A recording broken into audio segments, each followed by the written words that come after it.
Once again, I want to welcome every single one of you to the show. They call me Dr. Ava. I am an internal medicine hospitalist who has three kids, ages 13, 10, and 8. I've been married 10 years to a wonderful physician. I'm also an author who wrote a book called Paging Dr. You, geared to those interested in going into the medical field. I'm the owner of Dr. Eva B Coaching with the goal of coaching future medical students. I am hosting Help Moments with Dr. Ava for season 5 of the Hope TV. Help Moments with Dr. Ava uses a holistic approach to help you have a good and healthy life, all while keeping it fun and informative. During the show, though, you'll hear me give you general medical advice, never ever any specific one. So, as always, I recommend you seek the advice of your own personal doctor. Today's show is about Black women in medicine. Historically, Black women have long been disregarded in the US. Black women have been at the forefront of the struggle for justice and equality, yet their contributions have been largely overlooked in dominant social justice narratives. Similarly, a unique combination of demanding expectations can constrict Black women in medicine. The medical profession, however, does not confer any special protections. Black women physicians are simultaneously considered superhuman, yet were never enough. In 1864, Dr. Rebecca Lee Crumpler became the first Black female in the US to receive a medical degree from the New England Female Medical College. At the time, though, only 300 out of 54,543 physicians were women, all white women, until Dr. Crumpler arrived. Currently, we have 4.5% of physicians in the US, but only 2.5% are Black women. So let me say that again. It's actually 4.5% of physicians in the US are Black, but 2.5% are Black women. You may ask yourself, but why is so? I think there are three obstacles. One is people telling you that you can't make it. The second obstacle is people telling you that the only reason you do make it is because you're Black, as if to suggest that you're not good enough to make it on your own merit. And then maybe the third reason is you not believing in yourself.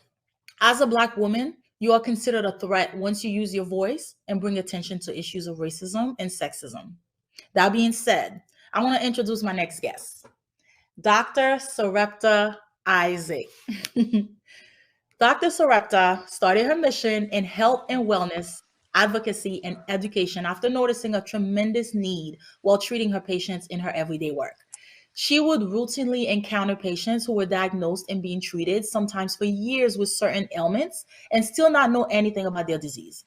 Many times, patients would come to her simply to ask for explanations and clarification on medication, treatments prescribed by other providers. The passion and commitment to motivate, educate, and advocate came from this. After completing her undergrad studies at Pace University in 2003 in New York with a major in biology and minor in chemistry, Dr. Sarepta subsequently went on to medical school to pursue and receive her Doctor of Podiatric Medicine degree in 2011 from the New York College of Podiatric Medicine. She went on to residency training at South Nassau Communities Hospital in Oceanside, also in New York. She served as chief resident in the Podiatric Medicine and Surgery residency program during her final year. At the end of her studies, she was awarded a completion of podiatric medicine and surgery degree with an added credential in reconstructive real foot surgery. Welcome to the show, Dr. Isaac. Thank you so much. Thank you, How Dr. are you? Ava. Wonderful to be here. I I'm so am happy you're here wonderful. with I'm us today. great. This is awesome. I'm Thank so, you. so Thank you happy for you're here with having us me. today. So tell us a little bit more about you and your journey. Oh my gosh. Well, first of all, that intro was I think it was so fitting, right, for what we're talking about today. And my journey, sometimes we don't often sit back and think about the journey, what it took for us to get here. And I think a lot of times it happens more so for us as Black women because we're always in this race, right? We feel like we always have to keep going, and we always have to move to the next step and get to that next goal. But it's great to be able to sit back sometimes and just hear where you've come from, hear how far you've come, and give yourself credit for that. You know what I mean? So this is wonderful. Thank you for having me. My journey has been a journey, right? It's been very interesting. Now I'm practicing here. I'm in private practice here in Atlanta, Georgia. Started my practice a year out of residency, which most people thought I was crazy. They still think I'm crazy because, who does that, right? You need to be practicing for a while before you can go into private practice. But moved here from New York with a small child. I have a 10-year-old daughter, single mom, got divorced during residency, which was another crazy aspect of the journey, and just came here and really hit the ground running. You know what I mean? Just trying to make the thing happen. And here we are, And you're doing so great here I things, am. by the way. You're doing wonderful things Thank for the you. community. Thank I you, love my to friend. appreciate that about you. Thank So you. first of all, how did you get into medicine? Wow. So I think my passion started, or my interest, I guess I should say, started in high school. In high school, I started to develop this interest in science. So I actually started from science, loving chemistry, falling in love with it. And interestingly enough, what got me interested in chemistry was because the first Black scientist that I Mm. ever had, scientist teacher that I ever had, was in the 11th grade. I still remember this woman. She came in, she was new to our school. Yeah, she came in and they introduced her as her being our new chemistry teacher. And I think that's when it kind of dawned on me, like, although I'm like in the 11th grade at this point, I guess I'm about maybe 16. And that's when I'm realizing that, wait, you're going to be our chemistry teacher? No other Yeah, teacher looks like you. that's You know what why I mean? As a matter of fact, you representation look like, matters, right? Because you saw yourself that's in her. right. She looked Yes, like you look like her. And absolutely. she was standing in front That's of you, right. teaching you. She was the chemistry teacher. You had never seen anybody look like her. And you were like, wait a minute, Never. she's That's right in right. front of me. I could do this too. That's right. That's Yeah, right. It that's was just amazing. like an awakening. Oh my Yeah. God, she was wonderful. And she poured so much into me, and just being herself. You know what I mean? I would watch her, how she would explain lessons, and she was so smart and so graceful. And it just showed me a different aspect. It showed me something else that I could be, along Right. with the fact that I was interested in the sciences. You know what I mean? So I Right. think that really helped to awaken, yeah, this interest in science. So tell me, what drew you to podiatry? Yeah, that's a good one. I get that question all the time. They're like, "You like feet? How do you, how Why do you do it? How do you podiatry? do Like, it?" tell me. Oh my gosh, so much. But one of the main reason really was because of a family um, occurrence that we had. I had an aunt who, growing up, she was a diabetic, and unfortunately, she was an uncontrolled diabetic, and she dealt with a lot of different foot ailments and issues as a result of her diabetes. And growing up, I would always hear about this one aunt, how she was constantly going to the doctor. But not just was she was constantly going to the doctor, but she was always going to the foot doctor, to the podiatrist all the time. Like we would hear about, she would, and come to find out later, in my studies, that if she was dealing with ulcers and infections and things like that. But I didn't understand it at that point. I just always hear her going to the foot doctor. I'm like, why is she always going there? What is the issue? Why that? And as I got older and I started to understand that it was a result of her diabetes, and for her podiatrist was everything because she was trying to save her limbs, right? She was trying to save Right. her legs. And so, she would have weekly appointments with this podiatrist. And that really kind of got me very interested in the field. During college, I had an opportunity to shadow a podiatrist back home in Brooklyn, where it was actually two podiatrists who were brothers, and they had a huge practice, few practices all over the city. And so I really got a chance to learn about the field of podiatry. How it afforded you the opportunity to practice both medicine and surgery, which I thought was crazy because Right, traditionally right. you think you have to pick one, right?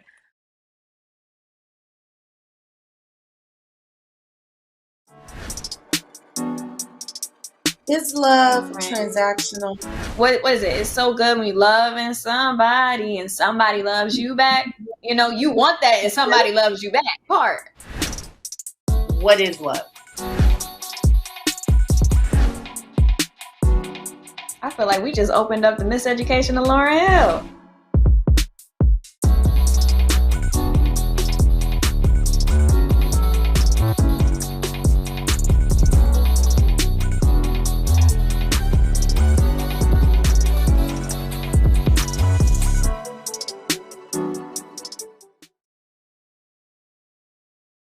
This is the story of a boy who is very sensitive to lights and sounds.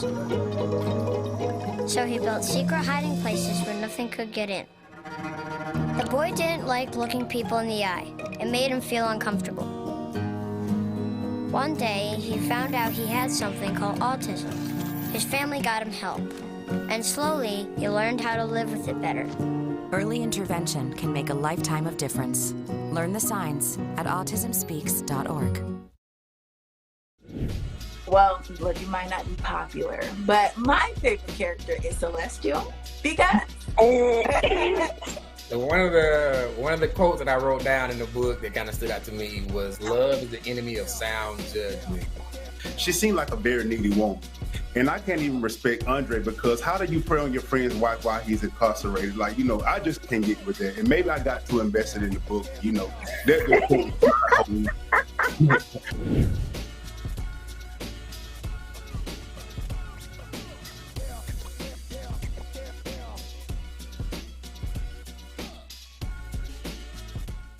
I'm realizing that some people might have never heard of a podiatrist before. Right.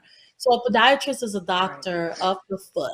They do surgeries as well. They take care of your foot, your bunions, your diabetic issues, your neuropathy. If you have a broken toe or broken anything, they take care of anything that involves the foot. You want to say anything else? Your nails, your toenails, fungus, right? All of it. All of it. Yep. And the Yes, foot is yeah. a very important They part do. of the body.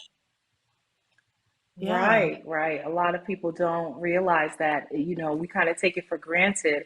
It's funny, I tell people don't think about their feet until something happens, and then they're calling my office like crazy, right? You're calling the answering Right. service at 2 o'clock in the morning. But it Right. is one of those things that once you can't use it, you realize how important it is. In Exactly. You addition can't to be the on the fact that, road. um, hmm right, you take it for granted. But yeah, we deal with everything, the foot and the ankle. So anything from ankle fractures to, things like trauma in the lower extremity to sort of like aesthetic things like bunions and hammer toes and heel pain and stuff like that. So it's a wide range. And yeah, it affords you Yeah. a good amount of things to do. Yeah. So you know how we're unicorns, me and you. Okay. It's not that many of us in the field of medicine in general. I mean, when you think of all the thousands, hundreds of thousands of doctors in the United States alone, only 4.5% are Black. And out of the 4.5%, about 2.5% are Black women. It's crazy to me to think that That's we crazy. make up about 13% of the population, but only 4.5% of physicians. That representation is not there. And I'm not surprised at all when patients I've never seen, there's been so many patients I've never seen a Black doctor in their Oh, lives. I've never seen one that's when I was right. growing up. Aside from my parents, obviously, and that's very, very common. We live in the Very, Atlanta area. yeah, Not that common in Atlanta. We're lucky exactly. here to have kids because you Right. have a daughter. I have 3 kids. They are going to see Black doctors because we're in Atlanta. That's unusual. But for most places in the country, that is not the norm. So I want to ask you, what is it like being a Black woman in medicine? And tell us Oh my all gosh. like, You don't want the hold good, the bad, and the ugly? no. You want it I all? want to know the good and Are we the bad. censoring it? I want to know what Like, it's are like we being you. censoring it? Yes. What it's like Because, being you doing what you do. girl, oh my gosh, it is crazy. I mean, I start to tell people little stories and tidbits, and they're like, no. I'm like, I haven't even gotten to the good part. You have no idea. It is crazy. You know what I mean? We all have the same sorts of crazy stories. Anything from like you're rounding at the hospital, about to go see a patient, and someone stops you and asks you to pick up their trash because they mistaken you for the trash person. Because of course you got to be the trash person. You know what I mean? Or things like your business. I have a private practice. People come into my practice all the time, and new patients, and patients straight up tell me they are shocked that I am Dr. Isaac. They had no clue. They thought, they just Just did not like know. And somebody else. Yeah. right, Yeah. And right. that's There's an air of shock because to that happens them. to all of us. That happens to all of us. Like you said, we all Right, have the same stories. right, right. So there's just, and you Being know what? And mistaken. I think for us, I'm sorry, go ahead. No, go ahead. Go ahead. Yeah. I think for us, what's interesting is that we also get it from different sides, which is what I think a lot of people don't think about. We get it one side where we get just what we described, people being shocked that we're the doctor, people um, questioning the fact. I mean, I got asked one time for a patient straight up. They asked me for my credentials, as if I was carrying them in my lab coat. So we get at that part, and then we also get sometimes we get it. Unfortunately, if we're going to be 100% honest, is we may get it from our people who sort of do look like us as well, because there may be some issues there or some confusion there as well. So it's just really, like you said, you phrased it perfectly. We're a unicorn where a lot of different people don't. It takes them a second to understand it. Even if they kind of know it, it's like, are you really the doctor though? Like for real? Oh, Right. okay. You know what I mean? And Yeah. it's crazy. We have kind of built this defense mechanism where we're like, we brush it off. We're used to it now. But when we stop and think about it, like that thing, others are not dealing with that. You know what I mean? So for us to constantly have to justify who we are and reassure people like, yes, I promise you, I'm not wearing somebody else's lab coat. I truly am Dr. Isaac. You know what I mean? It gets tiring at times. Right. So true. It's so true. Yeah. Because throughout our whole career, we've been having to go through these microaggressions on a daily Yeah. basis, multiple times a day, that it becomes a normal. That's your normal. That's our Yeah. normal. But like you said, when you sit down and think about it, it's really not normal. It's not normal to have to defend yourself all Right. the time. It's not normal to have to prove yourself all the That's right. time. It's not normal to have to show people that you really belong. That's our thing. We belong. Right. That's It's our just thing. not That's our yeah, it's not normal to have to always, always, always prove who you are. If I'm in the right. hospital, it's because I belong here. My credentials Right. got me where I am, just like the next person. Correct. Yeah, That's and you right. always get confused or mistaken for the secretary, the social worker, the food person, the janitor, and not that there's Gotta nothing laugh. wrong with that. It's nothing wrong with Absolutely being not. all of Right. these things, but that's just not who you are. You want to be called Right. who you are, you know, and that's Correct. definitely Correct. something that we're having to deal with on a regular. So, in your opinion, why is diversity in medicine so important? Oh gosh, I think just for those reasons we just talked about, right? Because the diversity is needed. So hopefully one day, perhaps our children won't have to go through these constant microaggressions that we're having. Yes, and we can look at it from a standpoint of, yeah, we have gotten here where those who've come before us, a lot of them were not able to obtain these positions. And I think we have a responsibility to do a lot of the things that you're doing, utilizing your platform, which is phenomenal, to show people and to encourage pre-med students, those who may be interested in the sciences, to include them and say, hey, you can do this. It's important just for us to be able to get rid of this right here that we're having to deal with. Hopefully our children they can practice in peace, practice the same way our white counterparts are practicing, never being questioned, Right. for who they are. Yeah, that's very important. So That's very important. yeah. Hopefully that can change. Well, I gotta ask you this: between seeing patients, being a mom, a business owner, Yes. traveling, how do you juggle everything on your plate? Oh my God. I'm always going crazy, and you personally know that. So we're not gonna fake the front. I understand. We ain't gonna fake the front. Okay. You already know I'm always like, this is crazy. Girl, I don't know. I think we just do it. What do you think? I think that as women, and as Black women, we have just built this. First of all, we multitask like a beast, okay? Because I could be talking to you now. You don't know if I don't have food on that stove cooking, and also, I'm making copies that I need for. Like, it's a lot of things might be going. Listen, right? When do we ever do one thing at a time? Like, who does that? So that's one. We multitask, and we prioritize, we organize, we do what we have to do. It's just what has to be done. I'm happy that there's a big movement around self-care, and I'm one who, absolutely am a believer in self-care. I will, with everything that I have going on. I'll get what I have to get done, but I won't spare a minute to go ahead and unplug. I'll be at the spa for a day. If I need a shopping day, I'm going to do that. You'll call me and I'll be like, oh, I'm in another country. I'm not here. I'll get back to you, something like that. So I will carve out self-care time. So I do that as well. That's extremely important because I believe that you can't pour into others if you're, from an empty vessel. So I do that. But we also do what we have to do, right? That's what it comes down to.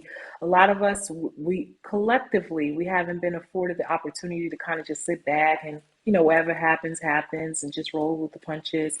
I think our experiences have showed us collectively, albeit we've had different experiences, but we've learned that you need to do what you got to do. And to get to this position where we are, I think we've had many, many experiences along the way. Like, you need to get it done. Period. Oh yeah. Get it done. Oh yeah. Right? Oh yeah. Yep. So, you have to work like that's 2 to 3 times harder just to be able to be given half the recognition. Isn't that something crazy? that's right. It's true. And we've been so conditioned to having to do that from the beginning that it becomes a habit. So you just continue. You're having to just do anything that you need to do to maintain, to make sure you're successful, to make sure your family has what you didn't have growing up. That's right. So it's just embedded in us. We're just hard workers. That's why we're here today. You have to be a Black That's woman it. in medicine in this position now. Right. You have we all had the same experiences. You have had to That's right. have worked 2 to 3 times harder just to be afforded half the recognition. And I'm hoping that in the near That's right. future, Minimum. minimum. And I'm hoping this changes because it's not fair. It's not fair. No, it's not. It's not. Yeah. And I share that same sentiment. I hope for our children, I hope that we're laying the foundation that they don't have to, that model doesn't have to be true for them. Work twice as hard and, deal with the microaggressions. But for now, this is what we do. And all we could say, I guess, along the way, make sure you take care of yourself, take that time that's needed, unplug when you need to, and then get back into it because that's what's needed to survive being a Black woman in medicine today. Yeah. Absolutely. Yeah. Absolutely.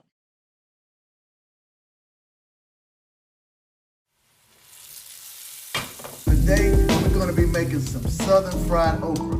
I know you guys probably saying, ooh, I don't like okra, it's too slow. slimy or whatever. But I'm gonna tell you, the way we're gonna deep fry this thing, you're not gonna taste any slime.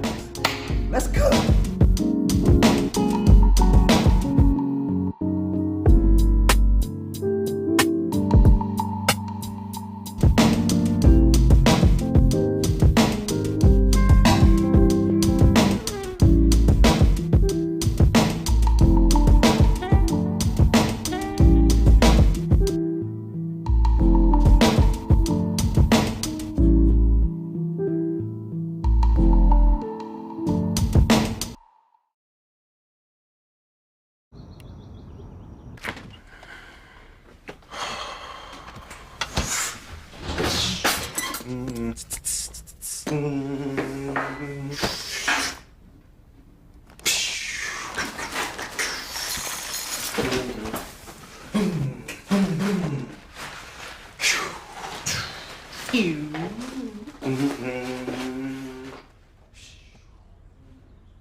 We are still talking all about the season of fall. Hey, Miss Cam. Hey, Miss Cam.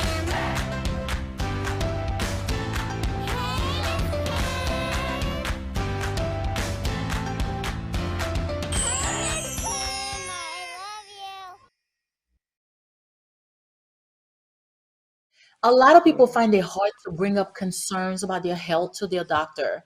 Why do you think advocating for yourself is so important, and why is it sometimes so hard?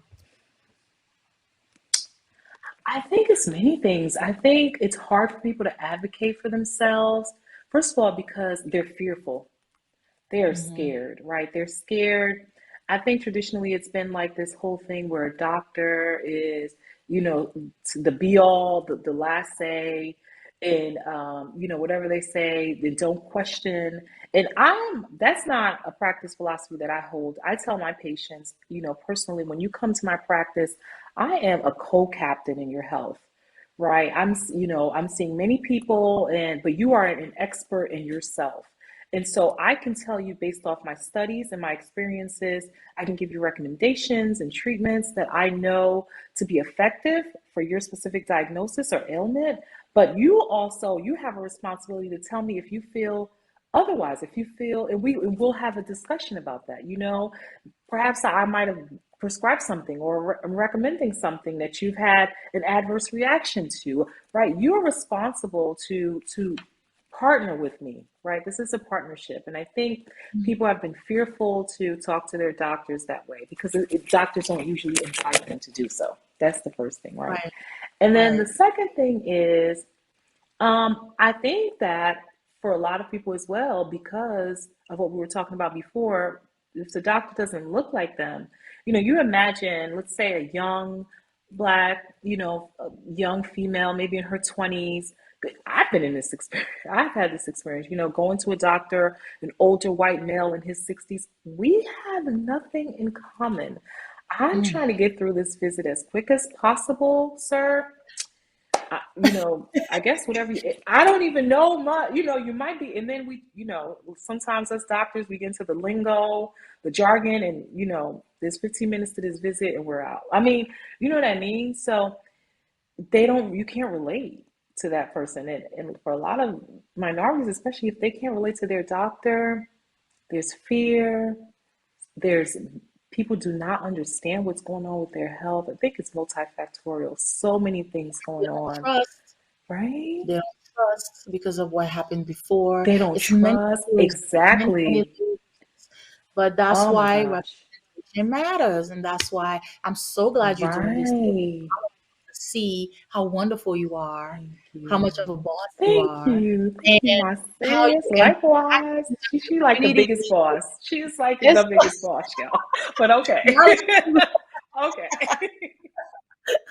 Because you're rare, like you even more rare than me. I'm internal medicine, like I know 2.5%, but you are even more rare. A Black podiatrist, and then a Black podiatrist who has her own practice. I mean, come Oh on. my God. I don't even think there's anything like that within 50 miles of you practicing. So You probably Not haven't a even lot. researched You it, know, but it's true. I don't, it's Not many. depressing, no, but yeah, not many, and so that's another point. It's not many of us. And sometimes like we have to, we deal with certain things within ourselves. Like, we read a lot about imposter syndrome. I remember when I first graduated residency and I started attending like my state conferences, my state medical conferences, you get your CMEs and do your lectures and stuff. It's like, I don't, so that means I done graduated med school, graduated residency, everything. And these are my colleagues, but I do not feel like they were my colleagues because they Yeah, like you the look exact around opposite and of me. there's nobody that Everything looks was like you. opposite.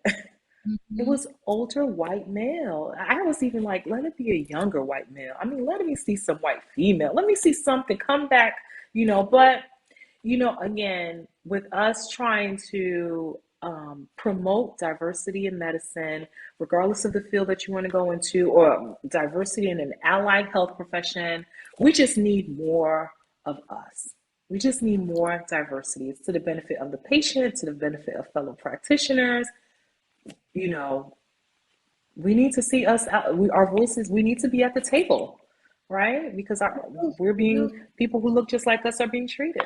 So, Yep, we do. And it's not because we're not smart and it's not because we can't do it. It's those three obstacles that I'm thinking they are.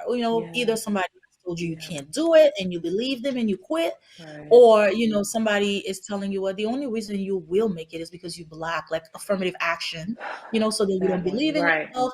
Or, like the third, you don't believe in yourself. Again, I think it's one of those three things. If we can instill that in our young Black women earlier on and let them know, don't listen to what people say. If you believe in it and you know you can do it, go ahead and push yourself. And it doesn't matter if you're in because of affirmative action. You're in at the end of the day. Right. Okay. You're still in. Right. You're still here. That's the I don't right.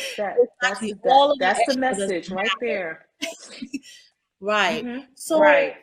what 3 lessons would you impart to the up and coming young Black female physician that you wish you had known in your training or the first few years as an attending? Oh my gosh, that is so 3 good. lessons. I love that question. That's a good one. That one is juicy. Let's see.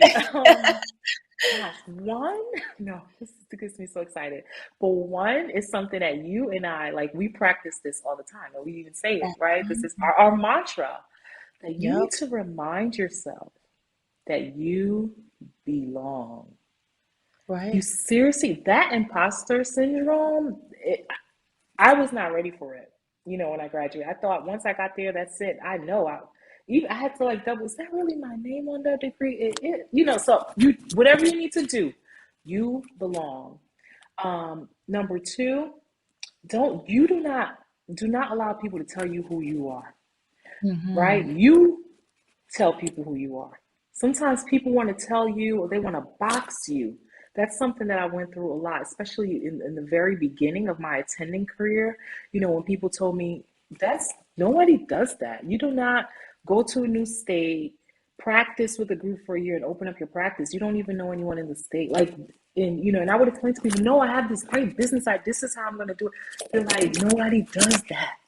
And then I would sit back and say, well, just because nobody else does, that doesn't mean I can't do it. Maybe you can't do it. I could do it. Maybe you can't do it. You know what I mean? So don't let, right? People sometimes like to tell you who you are and what you can do. And you're like, oh, you talking about yourself. You're not talking about me. So imposter syndrome, I would say, don't let people tell you who you are. And then keep pushing, right? I guess it's kind of more of number 2. Don't stop as well, because sometimes people like to kind of tell you, okay, that's enough, keep pushing, keep going. If it's something that you truly desire, right, keep going for it.